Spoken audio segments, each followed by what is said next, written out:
So I just bought a computer for the first time. Haven't had a computer since probably 4 or 5 years.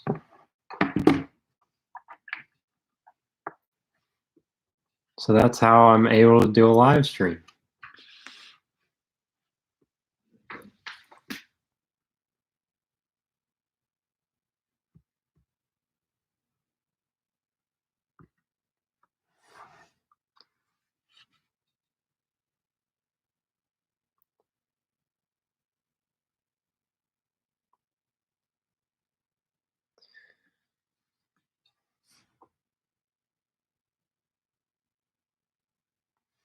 So we don't have very good internet here is the problem. Usually when I upload a 5-minute YouTube video, it takes probably an hour, at least 45 minutes.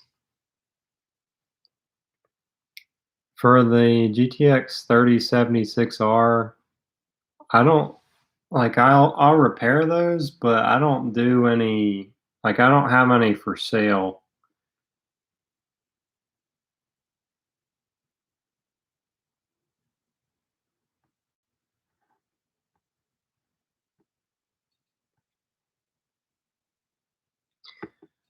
One thing I've been wanting to do for a video, I know it's kind of a crazy idea, but some of you guys have been following me. I guess some of you may have not have seen my older videos that probably ended up getting deleted. It was basically on a theft situation.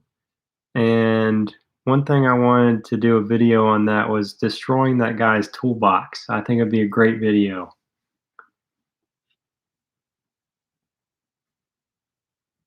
Well, yeah, the good thing, actually never finished telling that story, um, but basically, I'm getting paid back over the next 8 years. It's like $54,000.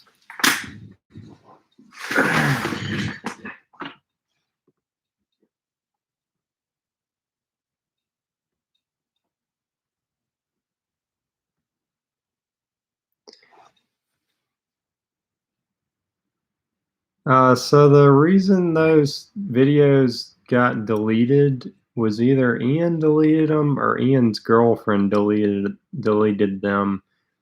I think she was concerned about the court case situation.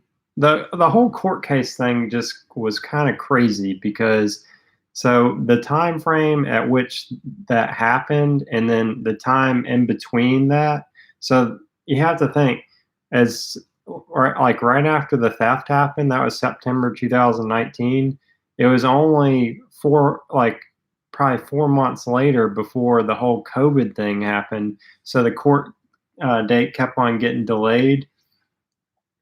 And then later, what happened is so the court case didn't finally end until an entire year later. So it was like September 2020. Yeah, I think that's right. It was like September 2020 when that court case ended. But in between that time, because they kept on closing the courts and stuff, what happened was that guy had a court-appointed lawyer, and we had already paid for a lawyer because it was a criminal case, and because of that, you get a Commonwealth attorney, which is completely free, and so his court-appointed lawyer was just terrible. His appointed lawyer never gave him the all the paperwork of all the charges that were against him.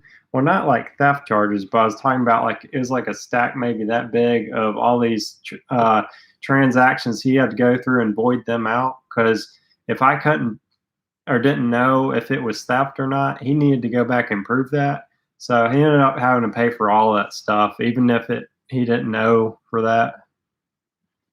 Because like if it was a charge for something and I wasn't sure, then we just put it on there so he could void that out, which he never did. So I really could have just asked for more money.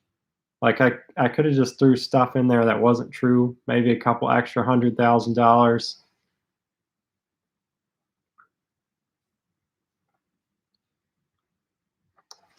So for the HX35s, we just built HX40 turbos, but I do have some HX35 parts laying around. I could probably build one, but I don't know that it's really worth worth it to do that. I mean, most of the builds we do are just HX40 builds. It really just depends on how much horsepower you want to make. And if you really wanted to build me to build one, I could probably put together the parts to do that.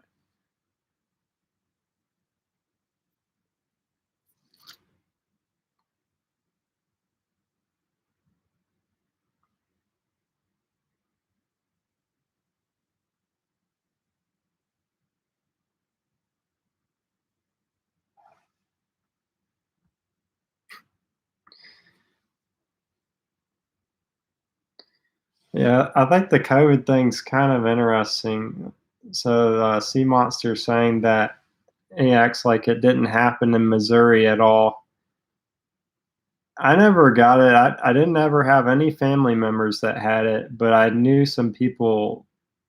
I had some friends that had it, and it didn't seem as aggressive as they put on the news or claimed that it was. Of course, it was mostly really bad for people that were older or already had other health problems. For the Subaru, like the VF52s, I don't ever like I've upgraded one time. That was like probably 6 years ago, and I just never really mess with those as much. I've done a couple rebuilds on them. I actually have a stock rebuilt VF40 or something. I can't remember what it is. But the reason I never mess with those VF series is because they're just so small, and you can make a lot more horsepower with a TD05 or TD06 turbo, which is a lot about like that's really what Blausch does. And like I can make a lot of turbos similar to what they do besides their ball bearing versions.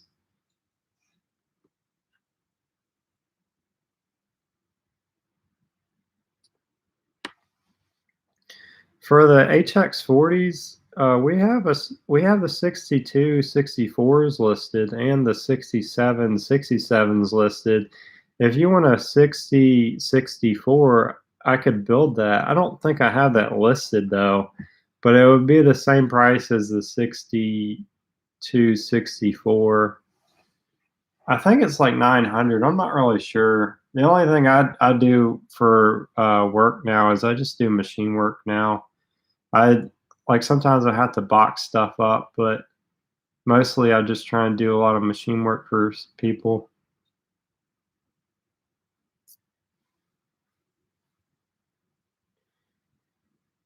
The ball bearing TDO6H cartridges, I could make that, but I've never actually built them to sell them to people.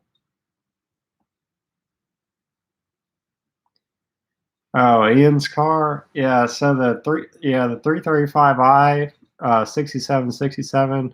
So where we're at with that one is, uh, so we did the single turbo manifold. I don't know if I'm not sure how far you guys kept up with that. So Ian built his own manifold, and because the way he had it all welded up and installed on the car, uh, the manifold was so high that the turbo was hitting the hood. I think you may remember that video. It's been a while since I posted that, maybe a year ago. So he changed over to a different manifold that was a bottom mount manifold, and I kept telling him to just do the dock race top mount manifold. So anyway, he went to the bottom mount manifold. It's the cheap one on eBay. They're around 900 maybe, but he got a second hand one that was never used for around 600. He started doing a bottom mount setup with that, and there was a really like there's some really bad clearance issues when you try and use the bottom mount manifold. One of the bad clearance issues is the water pipe, which I made one for that, and he just has to bolt that on, which he's hoping to do that tomorrow. He's just kind of been lazy about it. And the other clearance issues is the compressor housing is so close to the fire, not the firewall, but it's so close to the fender well. But he made it so it fits in there. And I ended up redoing the T51R for that. So it was like it was supposed to be.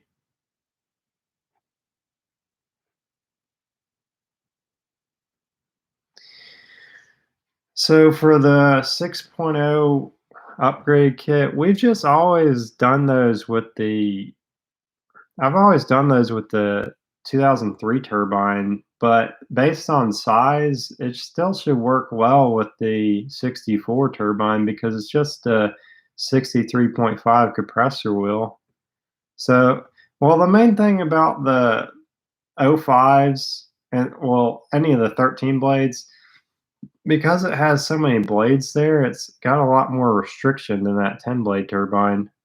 It keeps it quieter, but it also reduces the flow a lot. But because it's a variable geometry turbo, it's probably not going to make very much of a difference. Like it will probably still make really good power, even though you don't have that 10 blade turbine. I just prefer to do the 10 blade turbine. One thing I'm in the process of doing for the 6.0s is I'm having the 6.0 turbine housings remade, and I'm gonna have them remade so they'll come with the 10 blade turbine, but it will have the bigger vanes like the 2003 model, but it's gonna bolt on to or have the extra mount to bolt on to the '04 to '07 model, and that's something I'm in the works of doing right now. It's probably gonna be 3 months before I can get that though.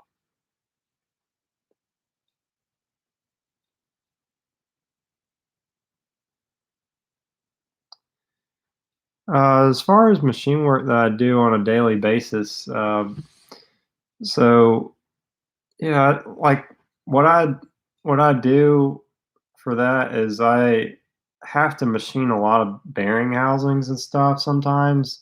I have some people that they buy large quantities and I need to make sure everything's right before it heads out. So like I'll machine the bearing housings for specific wheel sizes or for O-rings, and then I have people that send in custom builds and I'll have to do some special work to those.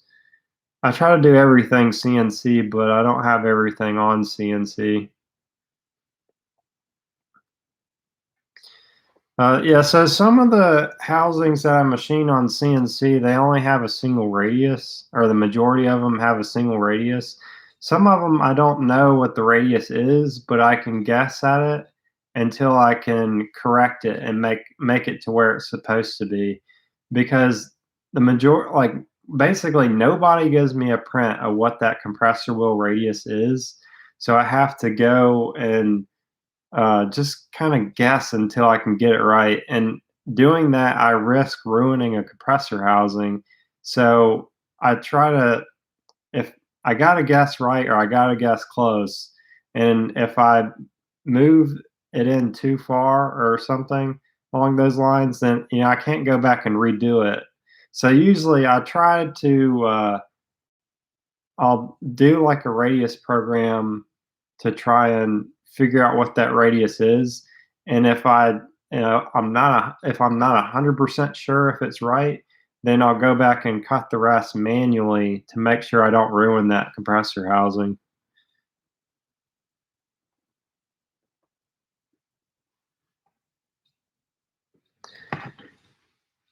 So the GT35R cartridge, it should spool up faster than what Precision has. But, like, I built one for somebody, and he claimed that it never had any good spool up, and the guy that I talked to or that I built that for, he sent that turbo back, and it was, like, kinda messed up, but also like, when I got it back, I could see how it was leaking exhaust before it was even getting to the turbo, so I think he had other problems.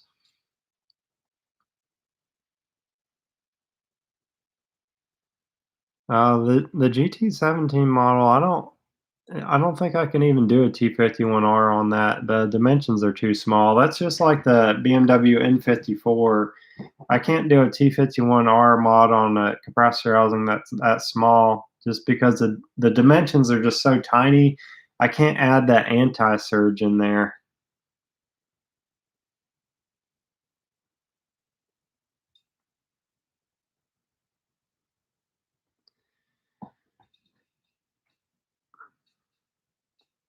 I think that one might be a 22T. I can't remember. There's a 50 millimeter compressor wheel. Oh wait, what are we talking about here? We're talking about a TD04 turbo, right?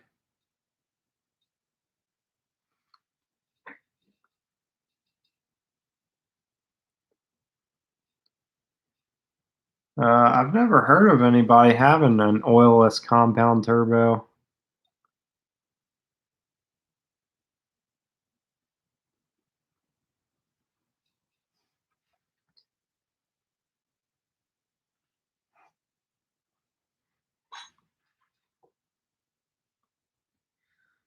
For the TD04 turbo, there's a 52.6 wheel at the 20G, but I just think that's way too big. That TD04 HL turbine is not big enough to support that. There's some people that still use it though, but I prefer not to.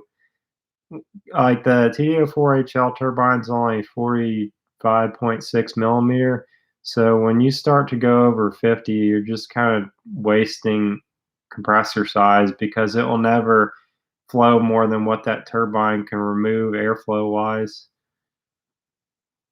It can cause a bunch of surge too if you're not careful. And if it does that, then it can rip the blades of the compressor wheel off.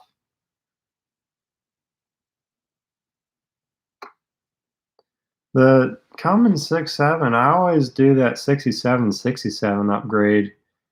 I could probably build one more, but I basically completely sold out of my cores for that. That's the 6.7 upgrades. I like doing those the most. They're not too hard for me to do those. I have brand new exhaust housings for them. So a lot of times I had people that would uh, have me do the upgrades for the 6.7, but sometimes if their exhaust housings aren't good, then I'd have to find a used one.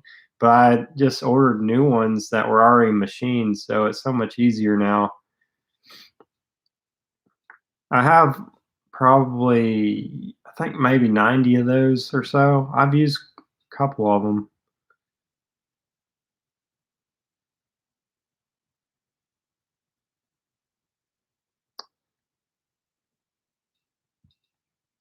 I don't know who ISR is, and in Junkie, I don't know who that is. I've sold to Twisted Motion before. I'm kinda confused about what stuff they actually sell.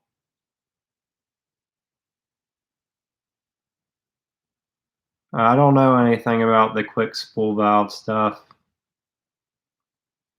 I've just kinda seen some stuff on YouTube about it.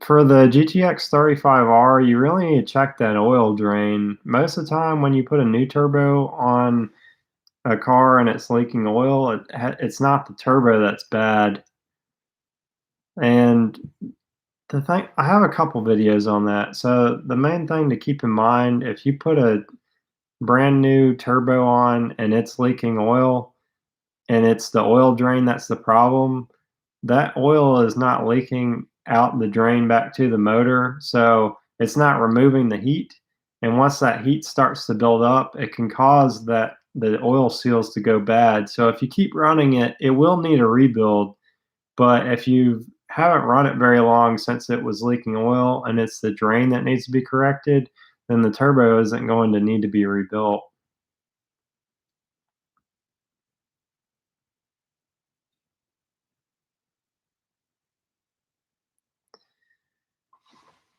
When we repair the bearing housings to sleeve them, we do a 3/1000 press fit in those. I've been doing those a while, and I haven't had any of those come back or fall out or anything.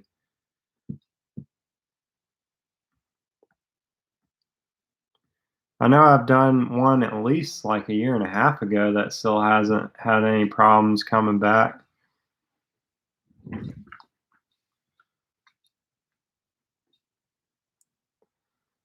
I really don't know that much about the Borg Warner. I'm answering Carlos's comment. I don't know that much about what Borg Warner offers. The reason why I stay away from Borg Warner a lot is because they're hard to get parts for. Like I have rebuild kits for them.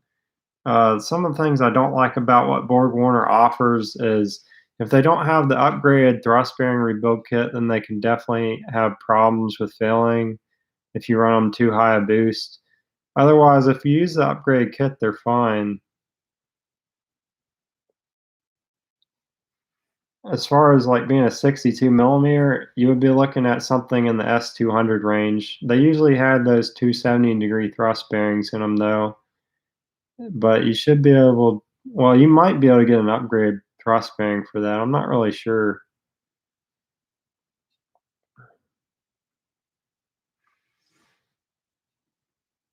For the TD06 ball bearing center cartridge, what bearing housing do you need that for? Like an Evo 10 or a 9 or an 8? Because there's several different versions of that.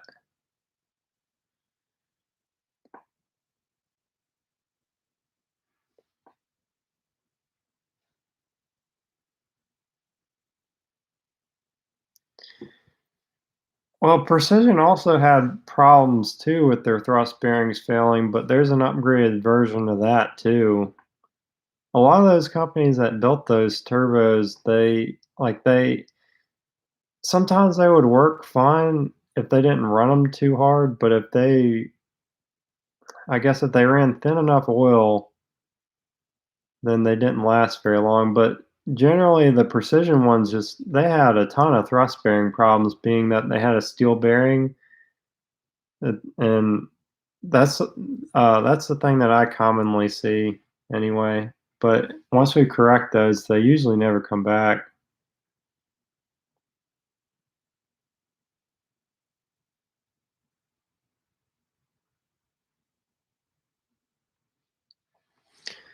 For the 6.0, are you talking about a groove in the bearing housing, or are you talking about a groove in the turbine wheel or the turbine housing?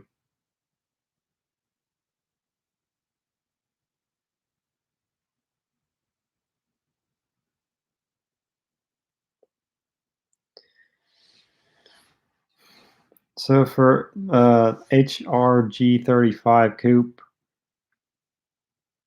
it may be the actual inside diameter of the drain fitting. I have several videos that I talk about how to fix that, but it can also be the drain hose size. It can be the angle. I actually had somebody bolt a turbo center cartridge completely upside down. It was leaking oil really bad from that. They had the feed going in the drain. Turbos don't work like that.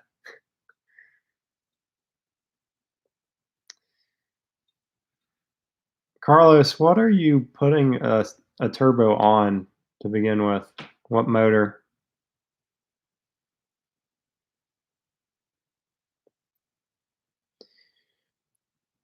The HX 40.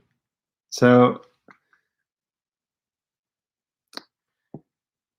I don't really know exactly what you mean there. So for the HX 4052 debate, I think some people may have not have watched that whole video. I think my main point about that was that if you're gonna build a car good for 950 horsepower, it makes more sense to go with the HX40 67 millimeter than the 52. They'll spool up a lot faster.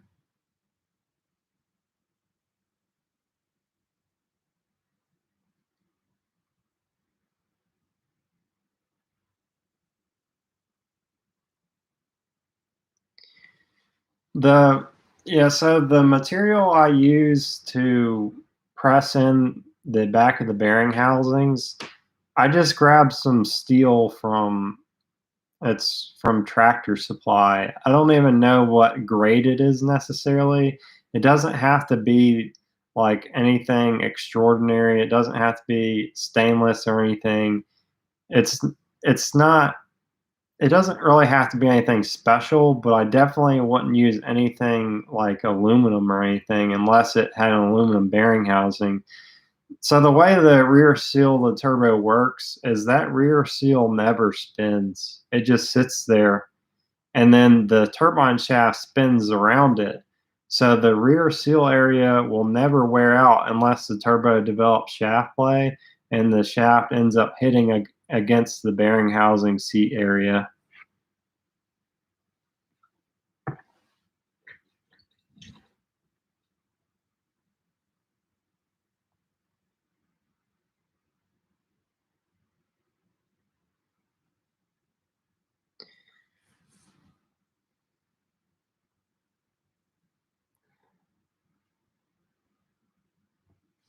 For Pete, are you just trying to do a ball bearing center cartridge for a stock turbo, or are you going with an upgrade compressor wheel?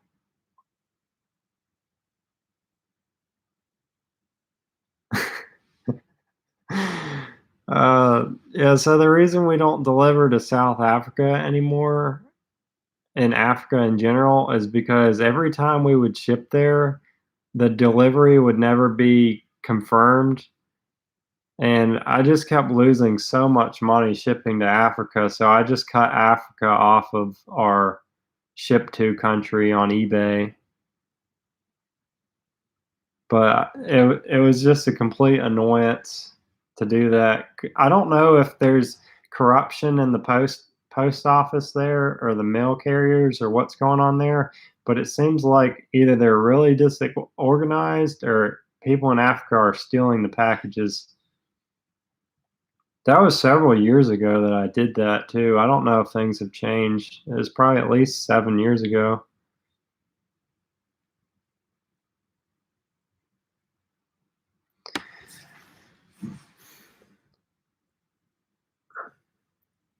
SKIBI or Ski Biker. Send me a picture of the bearing housing damage to my email, and then I'll take a look at it and let you know if it's repairable or if it's okay to be used. If you could put the rear seal in the back of it and check the gap, then uh, in, I have dimensions for the measurement, so that should be at most 5 thousandths, but I prefer 2.5 thousandths. Some of them I've seen as much as 9 and still seem like they worked.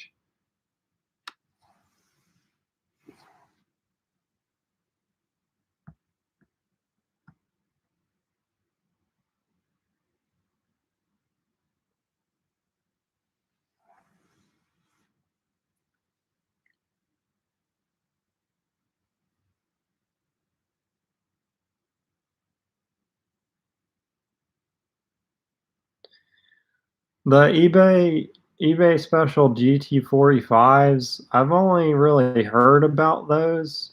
I've never actually seen one in person, but when I talked to Ian about it one time, he was saying that they have a really weak thrust bearing in them, and I don't think that the parts are compatible with the genuine Garrett version. And there's just a huge issue with that. I'm sure it could probably be corrected, but the parts need to be redesigned. And that may have changed. I don't know. That was at least probably 5 years ago when we had that discussion about the eBay GT45s. But realistically, none of that stuff gets upgraded ever unless somebody like me or somebody that put some time in to recreate that stuff, because what happens is these Chinese people, or maybe even American sellers that get it from China or whatever happens, they're buying these turbos, putting them on eBay, and they're just selling them, and they might break, and then the people that are buying them will either buy another one until they are tired of spending money on them and give up, or yeah, usually they just give up, I think.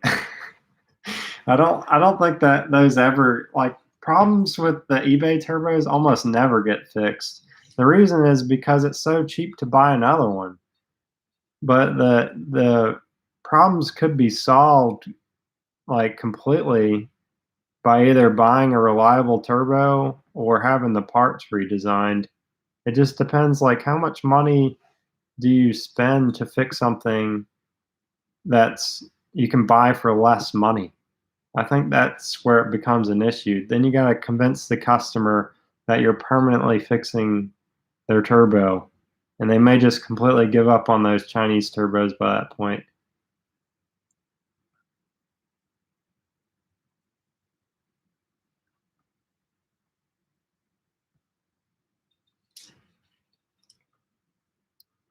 Sea Monster, what PSI are you on with the 17Ts?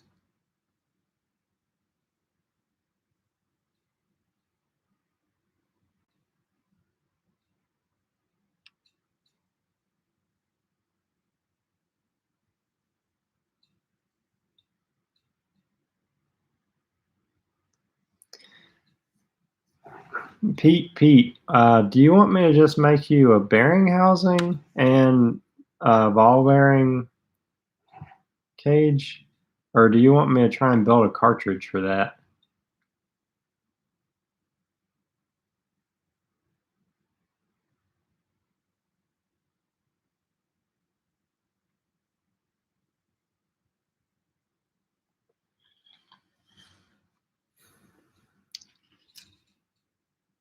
So if you want to look for our eBay store, you can go to our website. It's turbolabamerica at gmail, I mean, turbolabofamerica.com. And you could go under the menu bar, and you can go to shop parts on eBay. That will go to the store.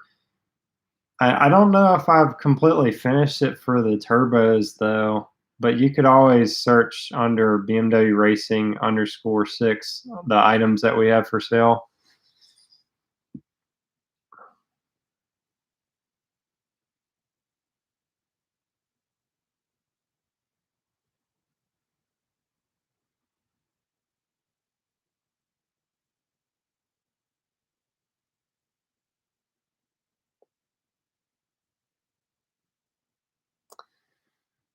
I think that's an interesting question. What makes a race cover a race cover? So I've heard that term before, but I never actually necessarily knew what that meant. But I think I know what it means. I think the race cover version that Precision offered, I think that just meant it had an anti-surge system on it. So it, like, has the bullet holes, and then it goes like the passage of the holes go up into in between the blades.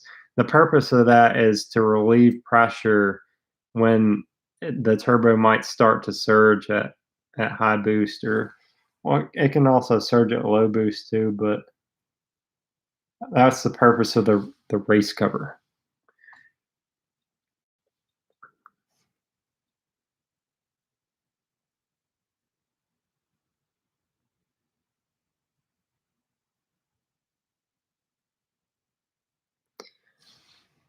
Ski biker, are which turbo are you rebuilding again? Did you say it was a 6.0? You might want to check the journal bearing seats on that too to make sure it's worth it to try and repair the rear seal area.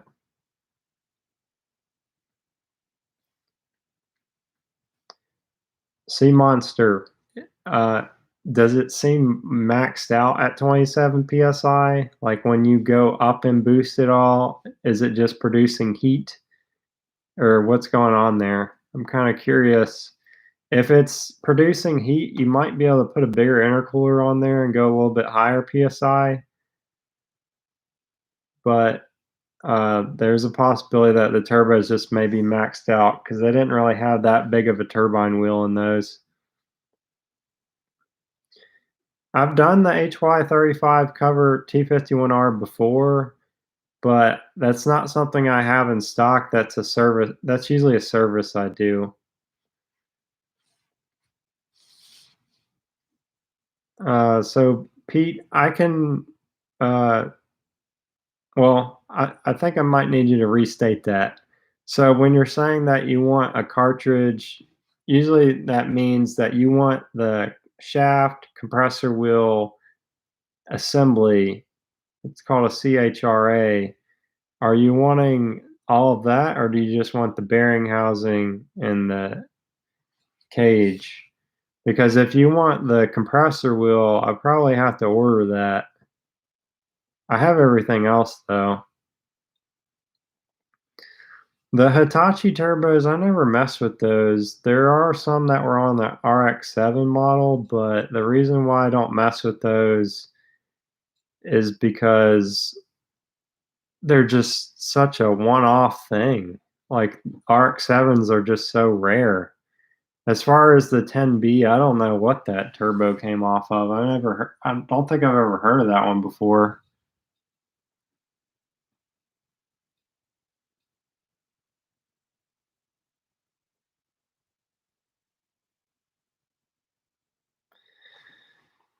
I really don't go that in depth on conversations like Gail Banks does with ratios of boost, etc. I mean, building the turbo is basically the same concept. You want the compressor wheel and turbine wheel to be about the same size. If it's bigger, sometimes it can be okay, and sometimes it can be smaller, but it really just depends on what you're building the turbo for.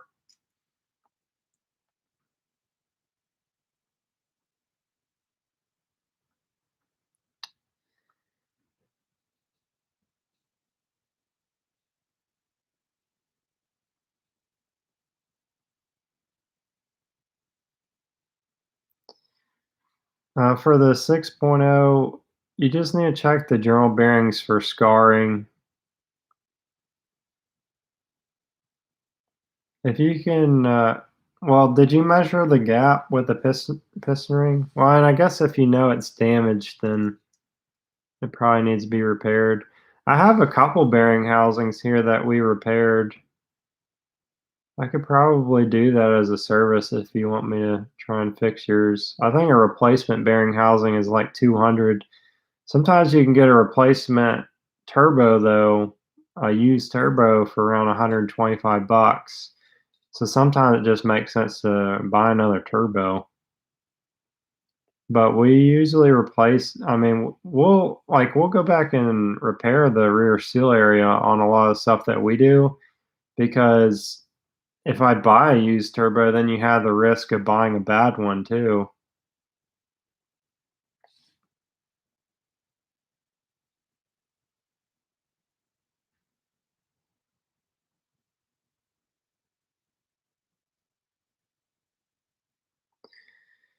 I'm not really sure what turbo's on the Kawasaki. If you could send pictures to the email, then I'll take a look at it.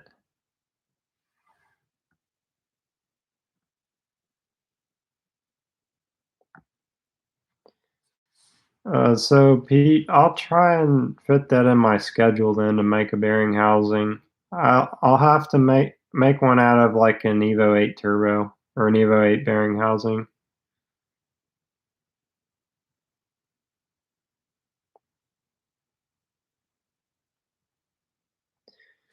I've heard of the oilless turbos, but I don't really know that much about experiences with them.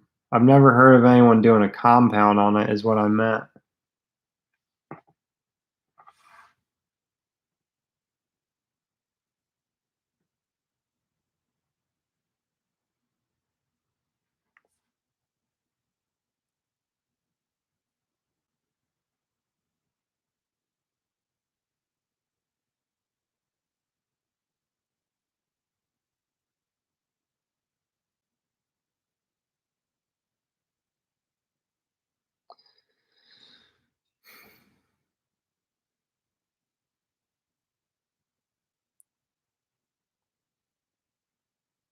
I'm not really sure what an S4E turbo is. Are you talking about S400?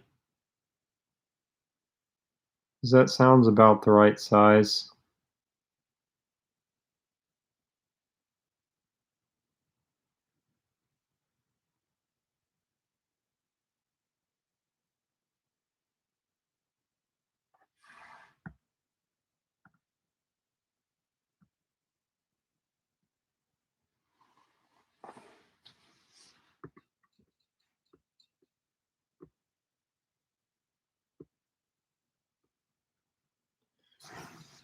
I'm not sure what company is CTR is either, or who you're talking to with that.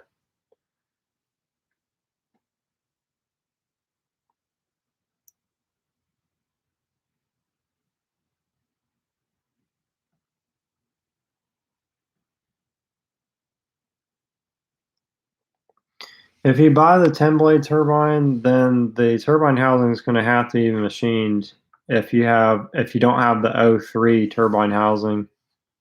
There is a 10 blade turbine that fits directly in some of the 6.0 housings, but I don't sell that.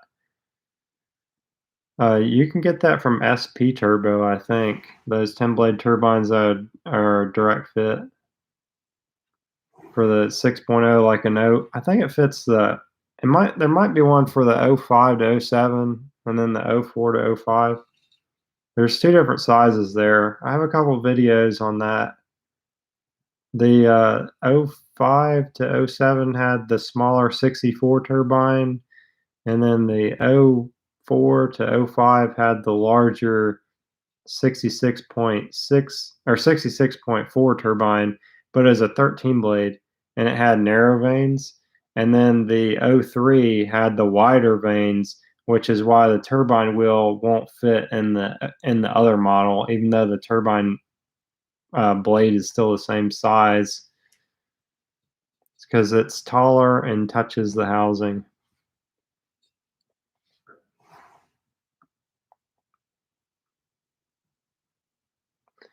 The T51Rs we usually do between 450 to 550. I don't do a whole lot of those, but I mean, well, I do a lot of them, but I try not to do a lot of them because they take up so much time. There's other people out there that do them though. I know Boost Lab does them. I think they do them for less, like maybe 350, but it really just depends on how quickly somebody can turn it around.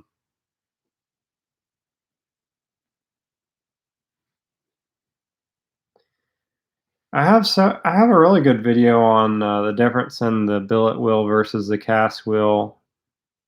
I'd recommend that you go and watch that. In some cases, the billet wheel's lighter, but not always. That video got like over 75,000 views. It was pretty popular.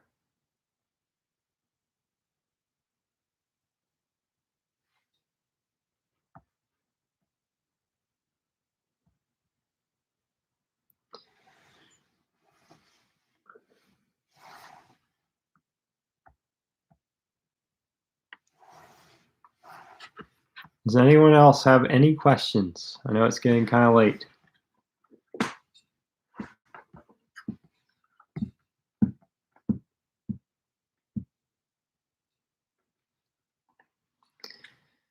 Max boost of the giveaway turbo. I mean, I've never actually.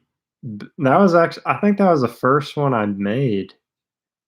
But I would treat it as if it was a Gen 2 GTX 35R.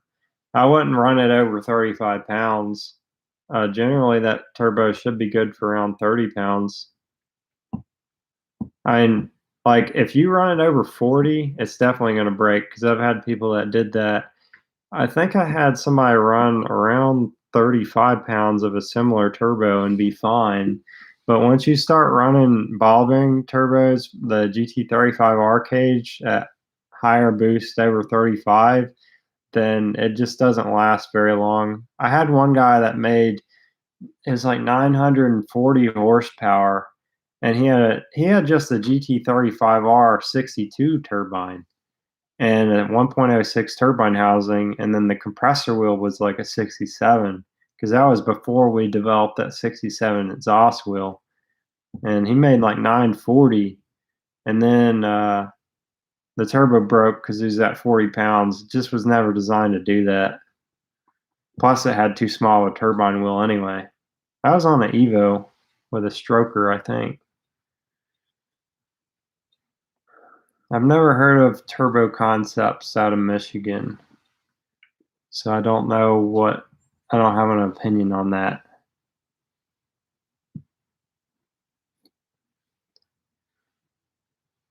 I really don't know what KC's Stage 2 consists of.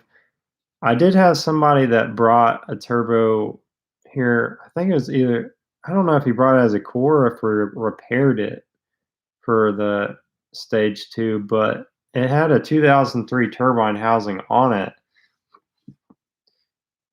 And it kind of just seemed like they just used a '03 turbo and then just upgrade the compressor wheel.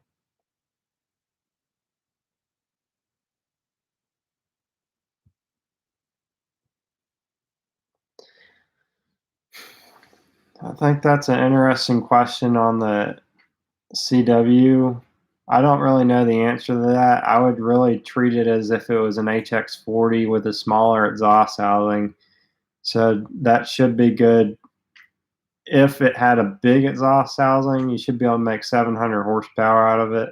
Because it's got a smaller housing, I would expect to make 600 to 650 out of a CW on E85. Being that it's on E85, it should make more.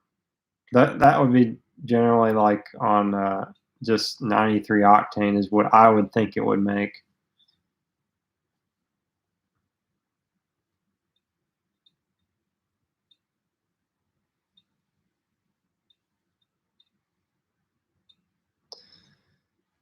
Sea Monster, has your 17Ts been upgraded internally? If not, then they probably won't last very long. And I would run them until they had an issue, though.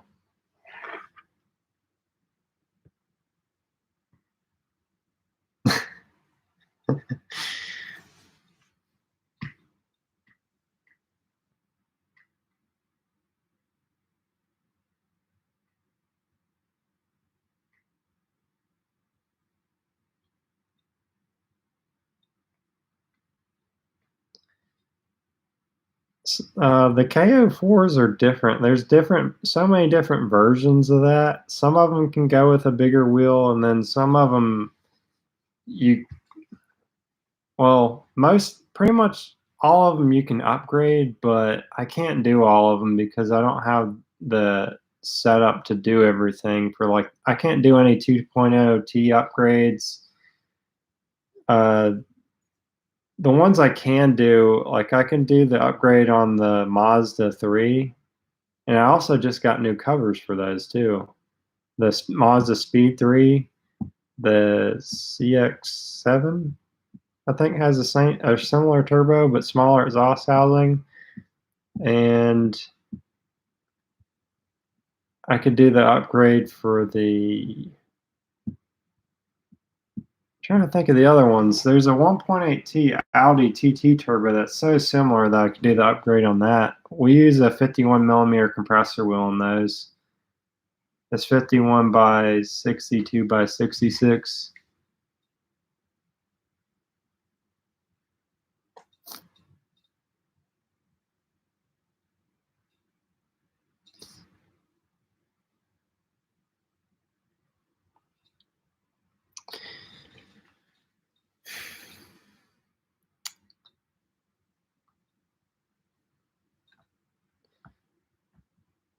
I don't know if I missed it, but Sea Monster, did your turbos get upgraded internally?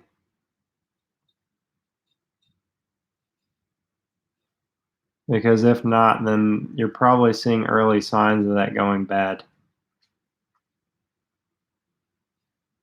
Usually when those thrust bearings go bad, it's kind of a silent killer, and you won't really notice it until the point of the turbo's just not making boost anymore. or they'll be really sluggish when they're rubbing up against the compressor housings.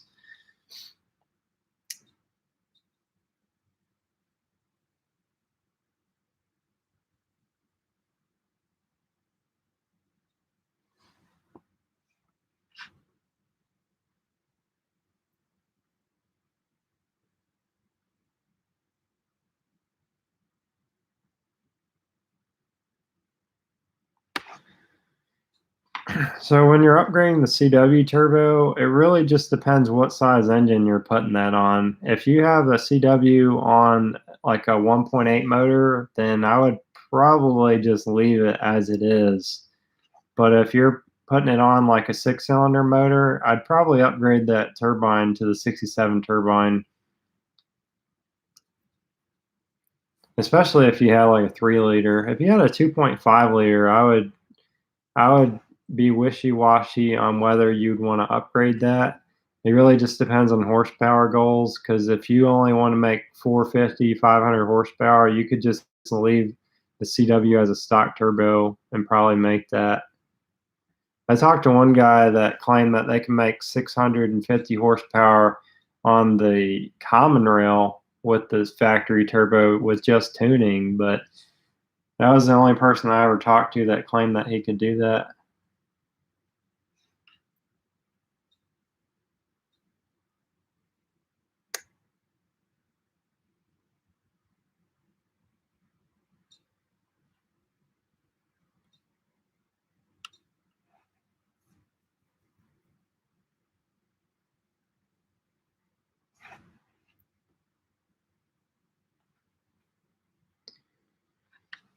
For the 1.8T turbo upgrades, I had just got compressor housings to make that easier. And then I still have a fixture to machine the exhaust housing. I can do that job. It's just something I typically don't do a lot of those because of the amount of time involved in building something like that. Now, I do have a bigger turbine wheel for those, which is, I think, 46 millimeter. I haven't used any of those yet. What I really wanted to do that I just have never got around to was wanting to have the exhaust housings completely remade, already machined, so I could do those upgrades a lot easier. Because I had the compressor housings made already, but I think I made those for the Mazda Speed. I can't really remember. I got a couple samples. I needed to take a look at them.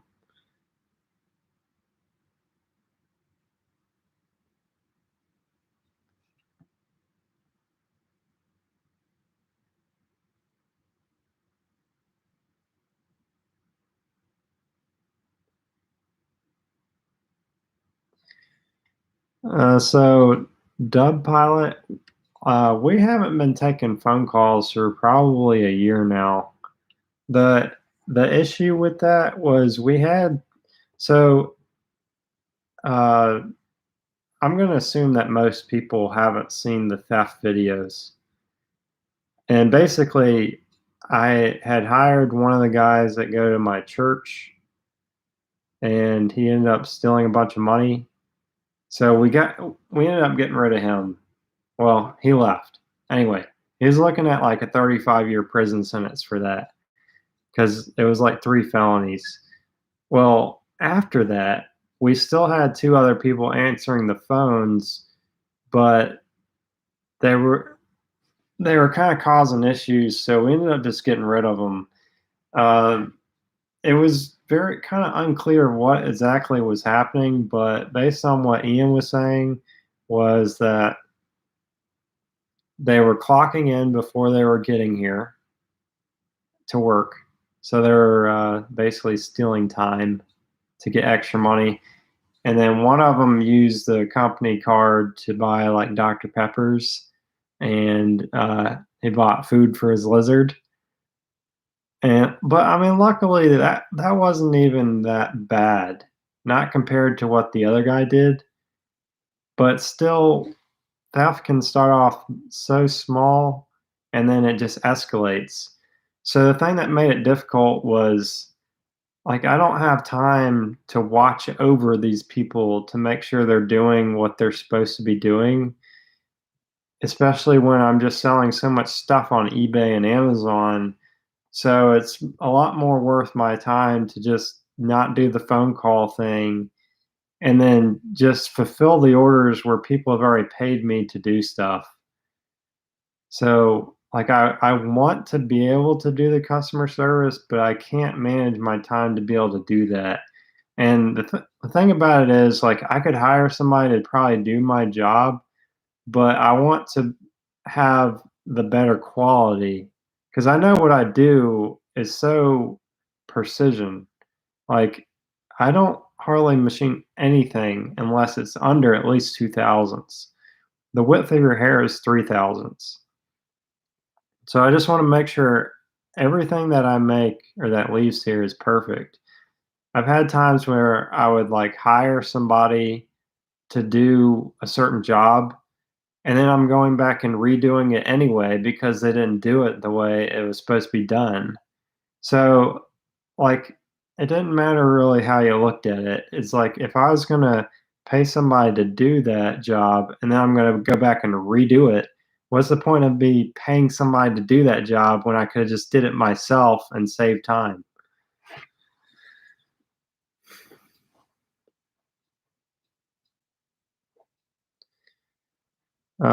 There's a guy that wants to know how long does it take to do the T51R mod? So currently, during this time of year, sales are getting to the point of being ridiculous. Like our sales are up 48% right now for this month. And it makes it really hard to make time for builds like that. But I mean, sometimes it's really fast, but I would say like right now it'd probably be like a month.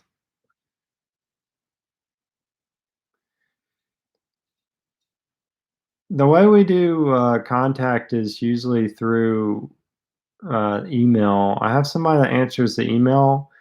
I do the Facebook page, but I've been really slow about getting back to people on there just because I already have so much I need to do.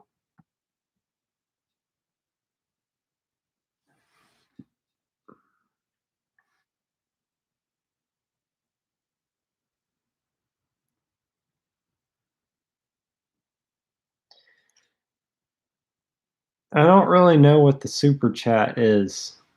This is the first time I've done a live stream. I'm kind of surprised there's so many people on here. Scott Hollingsworth says hi.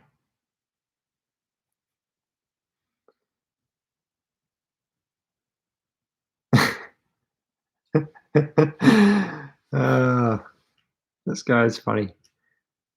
So Jay Law, uh, you're saying I stole something?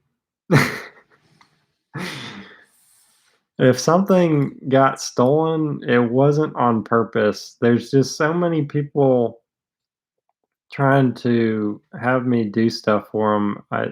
Things are easy to forget that I need to do or something. Like I keep a list of everything I need to do, but the amount of people that want me to do stuff is just so like hard to do. It's basically impossible unless I had so many employees to handle it that actually did what I was paying them to do.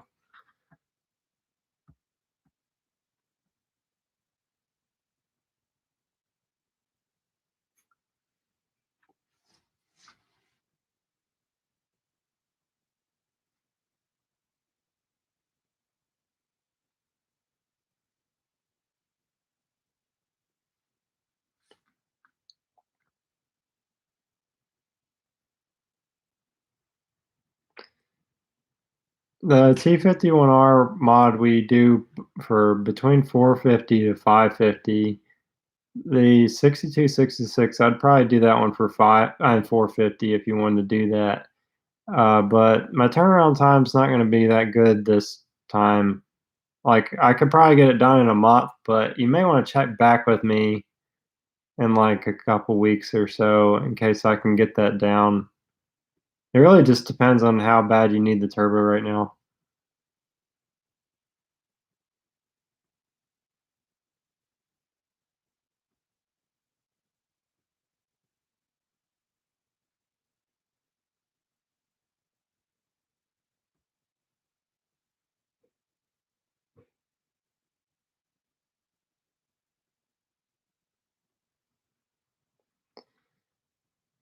Oh, I guess J Law was talking about that guy that stole from us or whatever.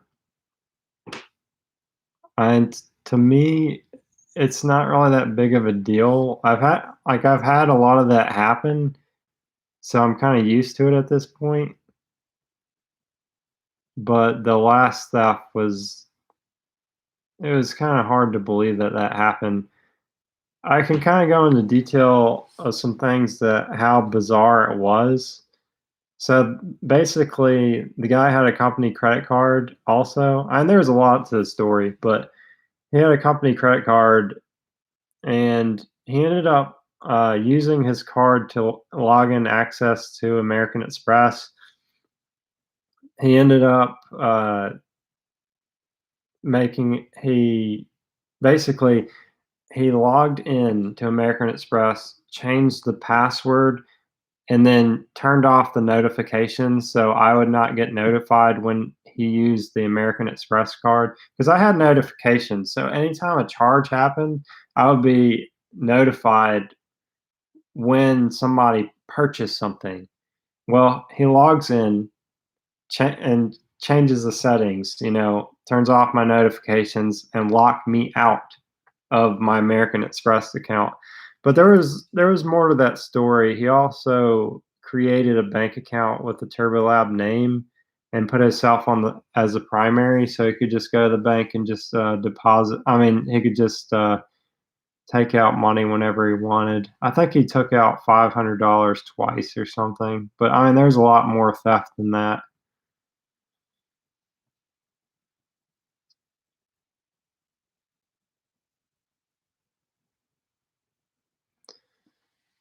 I wouldn't expect any horsepower gain out of the T51R. Some of the people Yeah, some of the people that do the T51R are getting an upgrade anyway, so they'll have a horsepower increase from that, but I think it's mainly just looks and noise, but I think it should flow a lot better with the funnel. But the thing that makes the biggest difference in horsepower is gonna be that larger size compressor wheel.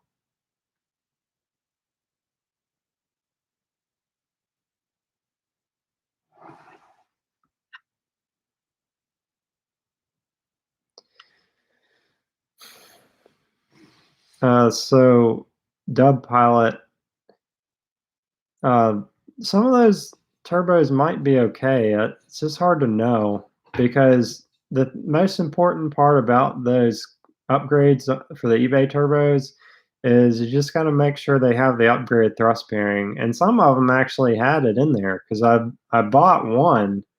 It wasn't an upgrade one. This was before anybody even offered upgrades for those on eBay. I would buy the cores to try and upgrade them, and so it'd just be a stock turbo, and some of them actually had upgraded parts on the inside of them. Whether the newer ones do or not, I don't know. I would say it's a 50-50 chance because there's so many different people trying to sell certain things on there. The quality's not gonna be the same.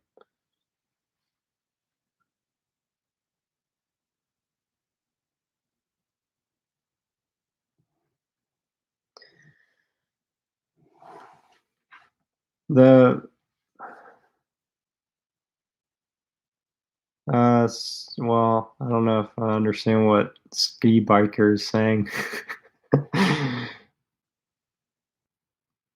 I'm not really sure what you mean by PSI issues from undersized thrust bearings. So I guess maybe what best way to explain that is so if the thrust bearing isn't upgraded, then you can't run as I mean you can run more boost, but it'll eventually fail. So you need to upgrade the thrust bearing so it's capable of running that boost without failing. Is That's the whole point of upgrading the bearings.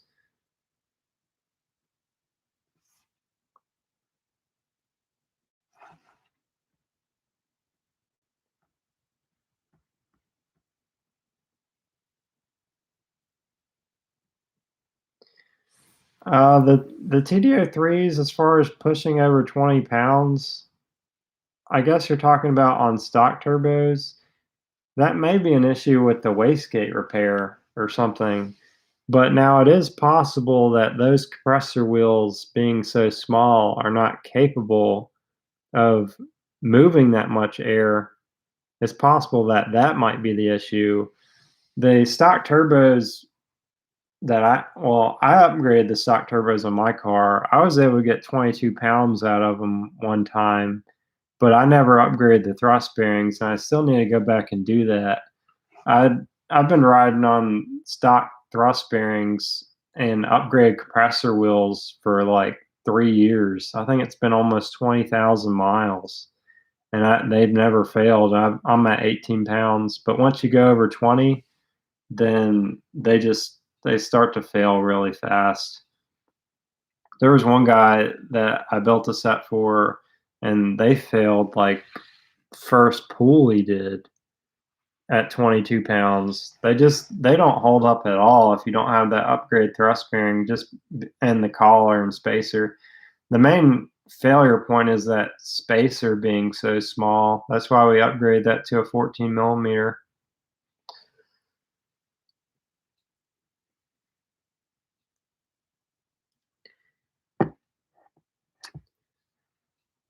Uh, yeah, so Scott Hollinsworth.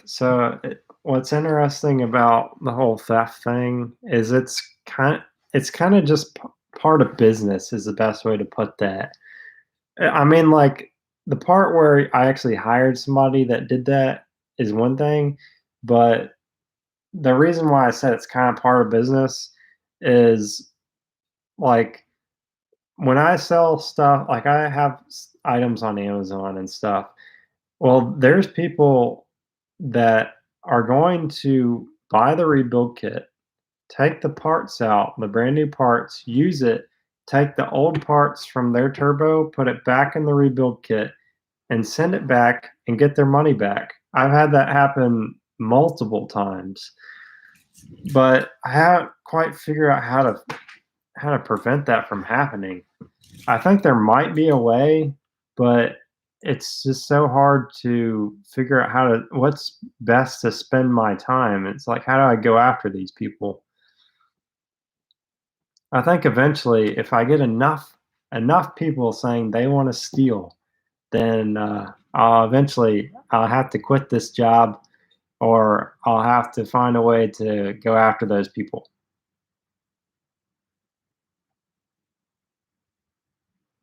That probably happens maybe once a month. I'm not really 100% sure. I don't really keep as good a track of it as I used to. But that's not too bad though, saying that I sell probably 650 items a month or more. If that only happens one time, that's way less than 1%.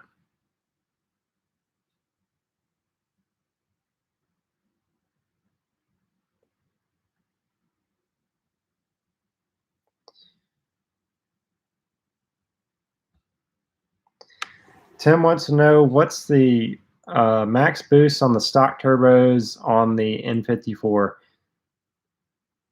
I don't know the actual answer to that. I would suggest reading on the forum. The general way to figure that out is once the turbos are producing heat and not additional airflow horsepower, then that's where they peak at. You can't get any more flow out of the compressor wheel size that's already on there. Sometimes it could be the exhaust side that's causing it to back up. So you can't, like the cylinders where they're pumping that air out of the cylinders going to the turbo, you could have a restriction between the cylinder head and the turbo where that air is not going past the turbo, and when it gets to that point, you just won't make any more horsepower. That's when you go with a bigger turbo or bigger exhaust housing, maybe a single turbo, to try and reduce that back pressure in between the cylinder head and the turbo.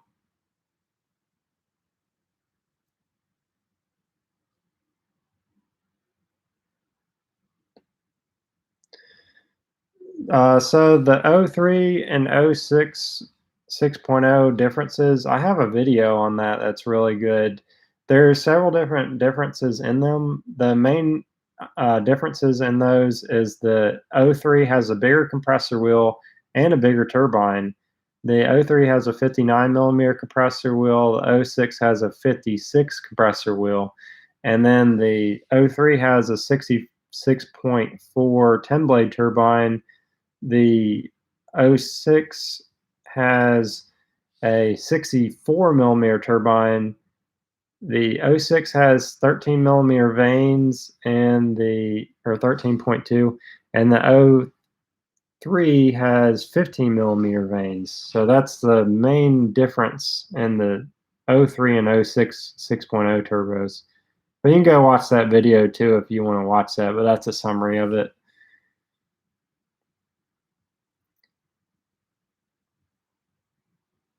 Would I take on an apprenticeship?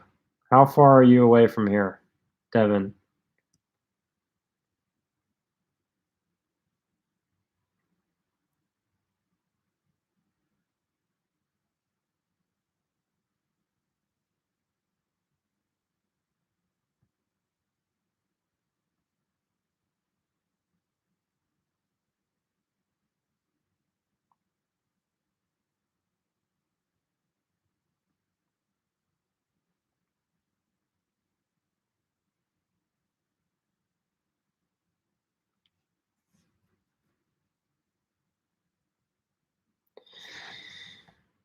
I've not heard anything about the next gen VSR turbo.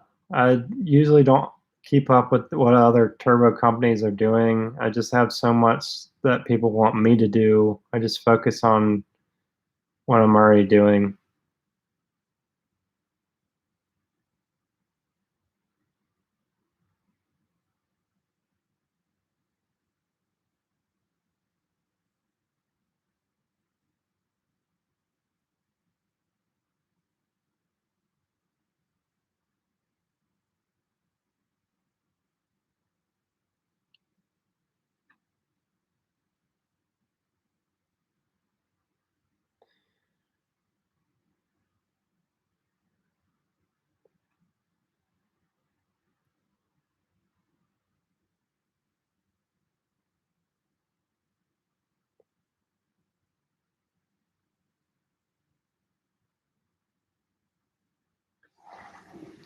The Borg Warner S200G, I'm not really sure about that one. It sounds kind of familiar, but there's so many different S200 versions that I've worked on. I don't know if I've messed with that one yet. There's like an S2A, S2B. The S200G sounds kind of familiar or similar or possibly the same thing as something I've worked on that was off of like a Caterpillar or something. Sometimes you can get replacement parts for them on eBay, but the quality of the thrust bearings is not very good though, so they usually only last a couple of years.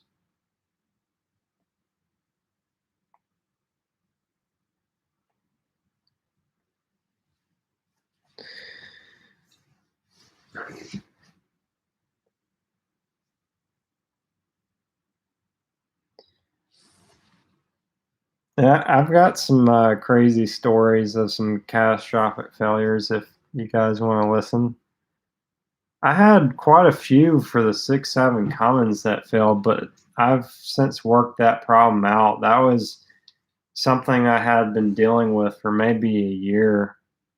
So basically, what happened was the VGT seals that go inside the bearing housing where the nozzle moves back and forth. I have the seals here that go on the nozzle, and they were like probably maybe 10 thousandths too small because they just weren't, for some reason. I ordered the same thing all the time, and they sent me ones that were too small, and I didn't realize it because they still went on. And what happened with it is that those little seals, the nozzle would push them out. And when it would push them out, it the turbo would operate fine for the most part as long as it didn't jam up. But once it got into a bind, as soon as it would get into a bind with those seals, the nozzle would get stuck for like a split second, cause the turbo to overboost when it wasn't supposed to. And I had one come in maybe a month ago or so. I can't really remember. I built that turbo like a year ago and it finally came back. But so what would happen is the compressor it would surge. So it'd be trying to compress air in when as soon as it gets so much back pressure from the exhaust side, between the exhaust side, the cylinder head, and then the compressor's trying to push more air in when it's not supposed to, especially with that vane can make the exhaust housing like it's really small, then it would rip the blades of the compressor wheel off, or it could also just break the shaft in half or bend the shaft. So I had that happen, I think 3 or 4 times, which I was lucky that it didn't happen more than that. But I've worked that out probably,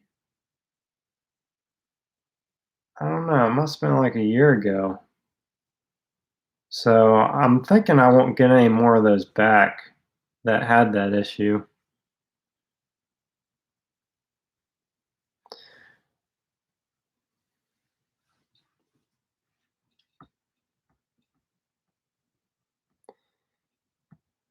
Philip Ross, I think you're talking about the 6.0 turbo.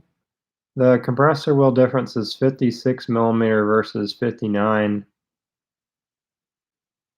I have a video on that in case you don't forget what I said.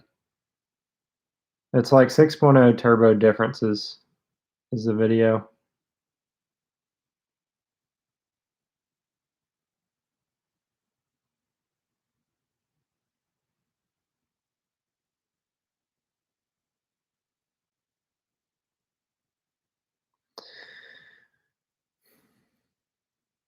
The As far as the S200G goes, that would be a turbo that I would kind of prefer not to mess with unless you just plan on never rebuilding that, because it's probably going to be hard to get parts for that. And even if you can get rebuild kit parts for that, there may be a weak point in that thrust bearing if you try to use it for a performance build. It'll probably be okay with like for an 8 psi turbo or so though.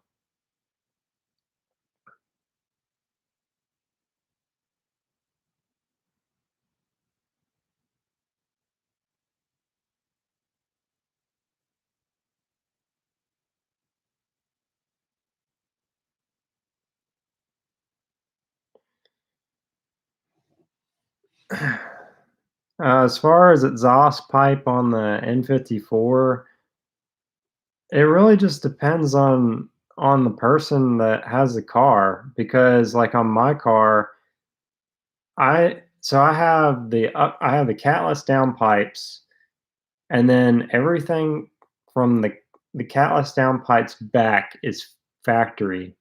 The reason I want, and that's how I bought the car, but the reason I never changed that, I don't ever have to worry about getting exhaust tickets because Virginia's kind of strict about that. And I also never have to worry about uh, people trying to pull me over or anything. So for me, it is more convenient because I use the car for transportation. I don't want the hassle of getting pulled over for something stupid. I did get an exhaust ticket in another car I had in 2012, and I really just couldn't believe I got a ticket for that. I thought that was ridiculous. But after that, I just been lenient. I just been more of ultra conservative because the car makes great power on a factory exhaust system and catless downpipe, so I figured I would just leave it. I don't really get that much time to drive anyway, so I'd rather just leave it like it is.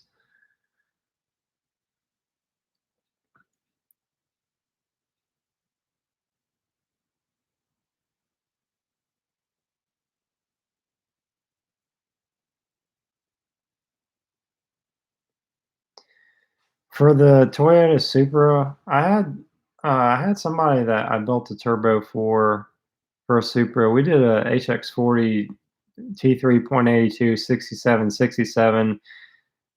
If you didn't wanna go that big, I would do a 6064. That's still good for about 600 to 650 horsepower.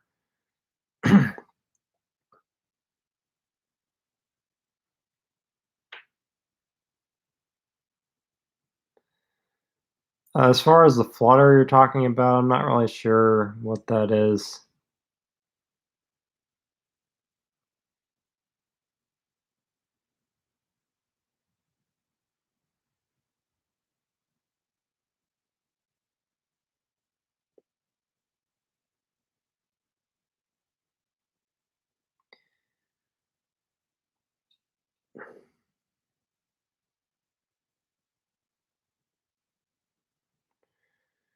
Uh, Philip Ross, you have the 6.0, right? I'm not really sure what people use for tuning for that. I know EFI Live is really popular, but I don't know if they offer it for the 6.0. But anytime somebody asks about doing tuning, all the people I talk to, they always act like EFI Live is the best thing that you can get for tuning.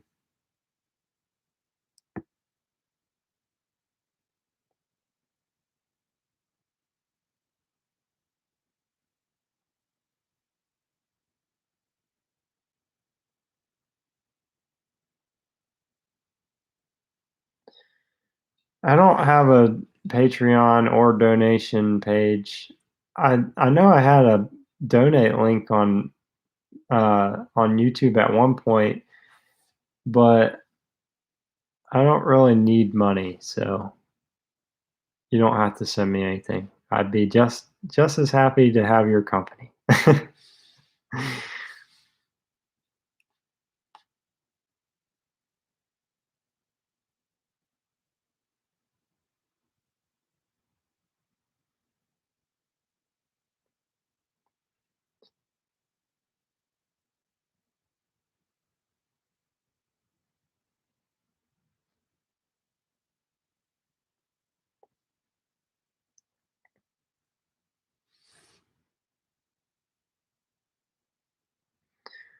The GT35R or GT35 CX Racing, that's really going to be a gamble because some of them might be okay, but there's definitely some that are not good quality.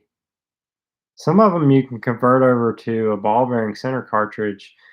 And another thing about the GT35 uh, CX Racing is if you get the kind that's actually a remake of the ball bearing, you can buy like a ball bearing, like you can buy I think a good quality ball bearing cartridge for those.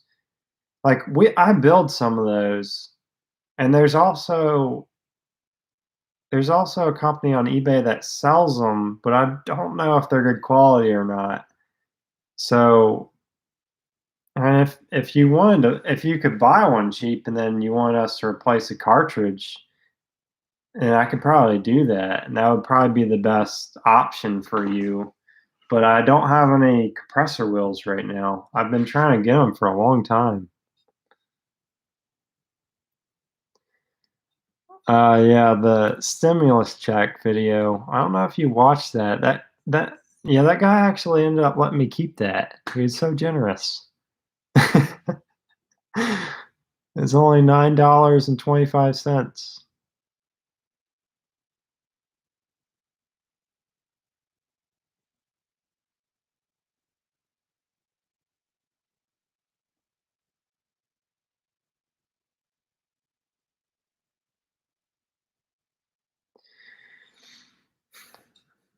The the BMW upgraded outlets, I stuck with stock ones, and the reason I did that was because if you upgrade the outlets on those, there's a lot of people that had issues with them getting burned up by the exhaust, and I didn't want the reliability issue, so I just stuck with the factory outlets because they're just aluminum pipes. But if you did go to the upgraded outlets and they're the silicone, you gotta be really careful. I would at least put a turbo blanket on that because once they start burning up, then you have to buy a new one, and it's just gonna get really expensive. You're better off having hard pipes if possible, especially when you're running it near the exhaust system.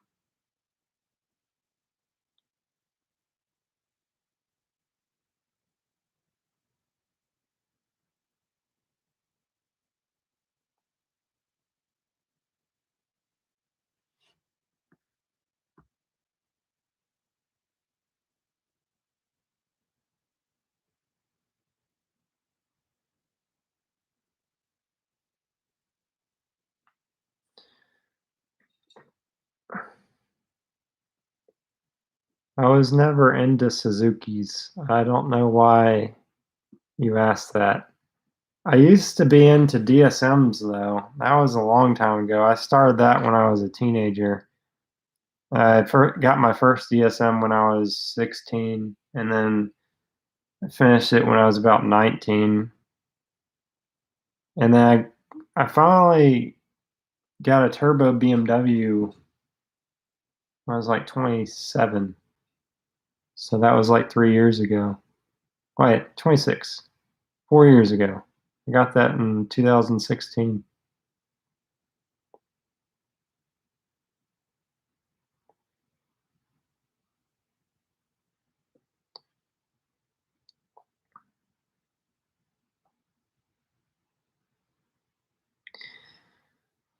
There is an upgraded rebuild kit for the CT26, but that's a turbo I usually don't like to mess with. The reason why is because I don't have anything like I can get the rebuild kit, but I don't have access to the other parts. I could probably get them if I wanted to, but it makes more sense for people just to buy another turbo because the exhaust housings are usually just so burned up anyway and not usable. So if the whole turbo needs replacing or any bit of it, you may as well just buy another one. I think you can get a replacement CT26 turbo for a decent price now on eBay. Probably 5 or 6 years ago, that may have not even been possible.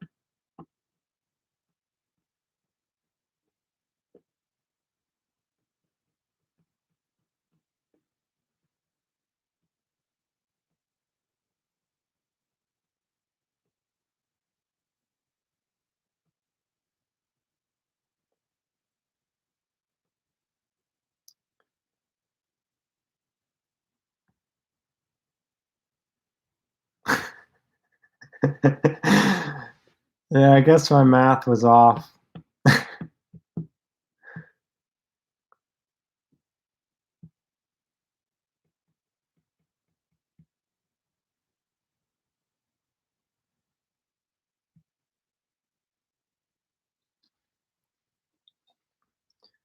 I don't like using the turbo guards. I just prefer the air filter. I mean, you gotta keep in mind, if you're putting like, the turbo is one of your biggest investments.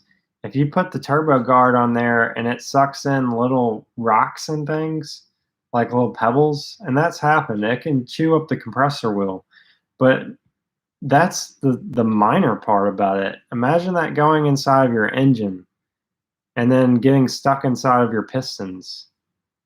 And then it just can cause so many problems.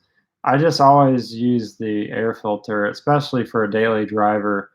But I've had some people drive up here without an air filter. I've had more than one person drive up here without an air filter, and then I wonder, am I supposed to warranty this guy's turbo if it goes bad?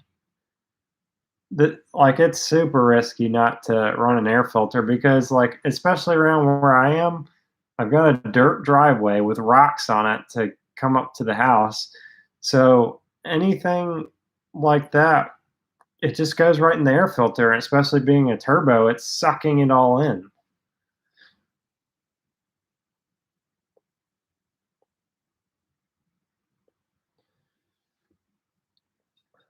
I really don't know that much about the CT26 turbos. I know I upgraded, I think a CT, I don't know what it was. It's either a CT26 or a CT20. It actually took the same compressor wheel as a 17C Mitsubishi somehow. It was like really similar in size to fit, so I just machined the compressor out and make it work.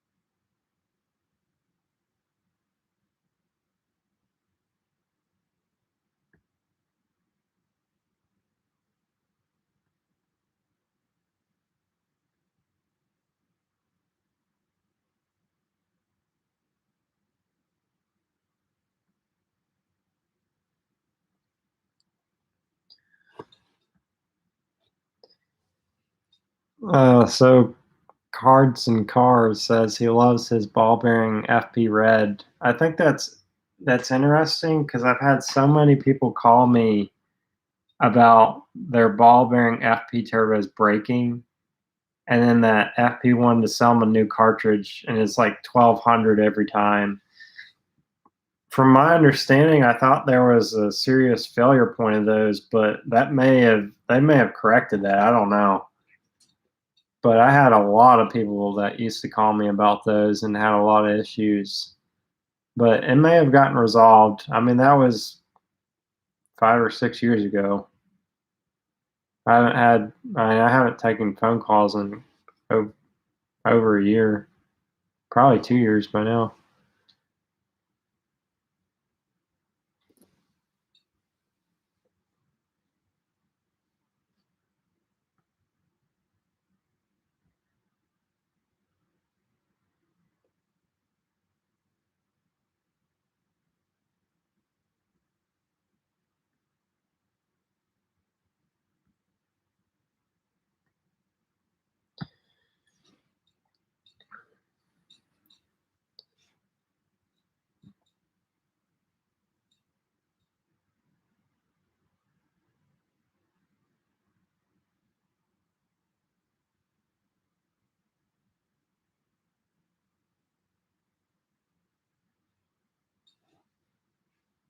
The ball bearing FP turbos that had problems, they may have been blacks though. I don't know if it was the red or not. I just know that these people wanted me to try and repair it, but I couldn't guarantee I could get parts for that.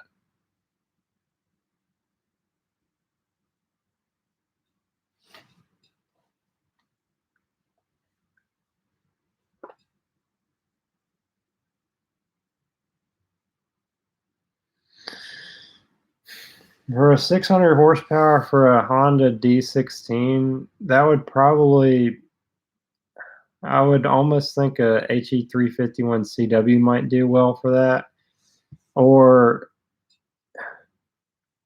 like a GT35R would do well. It's kind of hard to figure out what turbo to run with that if you want good spool up, because it would almost make sense to sacrifice horsepower for spool and go with the GTX 3076R. That and the 3076R is supposed to be good for like 580. So that should work pretty good. But if you want like a 600, 650 horsepower turbo, I would go with like a GT35R.